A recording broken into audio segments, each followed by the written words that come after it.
اعوذ باللہ من الشیطان الرجیم بسم اللہ الرحمن الرحیم۔ السلام علیکم دوستو، میں ہوں علی ممتاز ایڈوکیٹ اور آپ میرا یوٹیوب چینل دیکھ رہے ہیں mynews.tv۔ جیسا کہ پاکستان میں ایک مہنگائی کا جو طوفان ہے، اس میں کوئی مبالغہ آرائی سے میں بات نہیں کر رہا کہ پاکستان میں اس وقت پاکستان کی تاریخ کی سب سے زیادہ مہنگائی ہے۔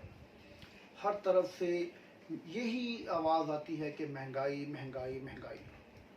تو مہنگائی کو کنٹرول کرنے کے لیے جو حکومتی سطح پر اقدامات کیے جا رہے ہیں، ان میں کتنی صداقت ہے، کتنی حقیقت ہے، یہ تو ہم ہر آدمی سے، ہر عام آدمی سے پوچھ سکتے ہیں کہ وہ کس حال میں جی رہا ہے۔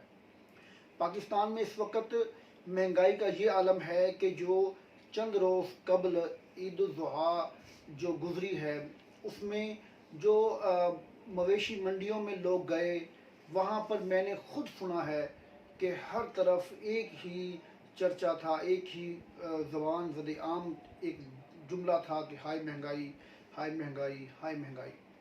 مہنگائی کا جو نہ رکنے والا سلسلہ ہے وہ آگے بڑھتا جا رہا ہے۔ عمران خان صاحب آج وزیر اعظم ہیں، انہوں نے ہمیشہ عام آدمی کی بات کی، لیکن جب پریکٹیکلی بطور وزیر اعظم کام کرنے کا وقت آیا تو بہت سارے مسائل ان کے سامنے تھے جن کا وہ مقابلہ نہیں کر پا رہے۔ اس میں کوئی غلط بات میں نہیں کہہ رہا، یہ حقائق پر مبنی بات کر رہا ہوں کہ مہنگائی پر کنٹرول کرنے میں ہماری حکومت آج اس وقت ناکام نظر آ رہی ہے۔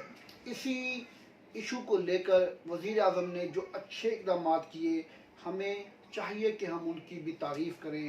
جیسا کہ آپ کو معلوم ہے کہ چینی یا دوسرے کوکنگ آئل یا اشیاء خورد و نوش میں جو خوردنی تیل ہے، اس کے بارے میں وزیر اعظم نے ایک اجلاس جو ہے وہ طلب کیا۔ اس میں حکم جاری کیا کہ کسی بھی صورت عوام کو چینی اور جو گھی ہے، جو کوکنگ آئل ہے، خوردنی تیل ہے، وہ سستے داموں عوام کو فراہم کیا جائے۔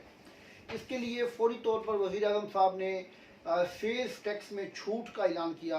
انہوں نے کہا کہ سیلز ٹیکس کی چھوٹ دی جائے اور چینی کو ایکس مل ریٹ کے اوپر عوام کو فراہم کیا جائے۔ اس معاملے کو گورنمنٹ میں جس طرح سے ٹیک اپ کیا گیا ہے، اس میں وزیر اعظم عمران خان صاحب خود انوالو ہیں، اور وزیر اعظم نے یہ بات واضح کی ہے کہ کسی بھی صورت نومبر تک چینی پر سیلز ٹیکس جو ہے وہ ختم کر کے ایکس مل جو ایک ریٹ ہے، اس ریٹ تک یہ تین چیزیں خاص طور پر جو اشیاء خورد و نوش میں بنیادی حیثیت رکھتی ہیں، گھی، کوکنگ آئل، خوردنی تیل اور چینی، اس کو فراہم کریں۔ اس میں وزیر اعظم صاحب نے حکم دیا کہ جب تمام چیف فیکٹریز جو ہیں وہ اشیاء خورد و نوش کی قیمتوں کا خود تعین کریں، اس کا ریٹ لسٹ تیار کریں۔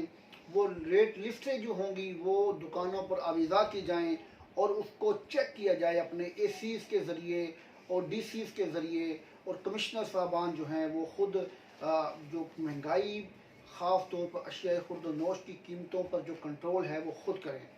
میں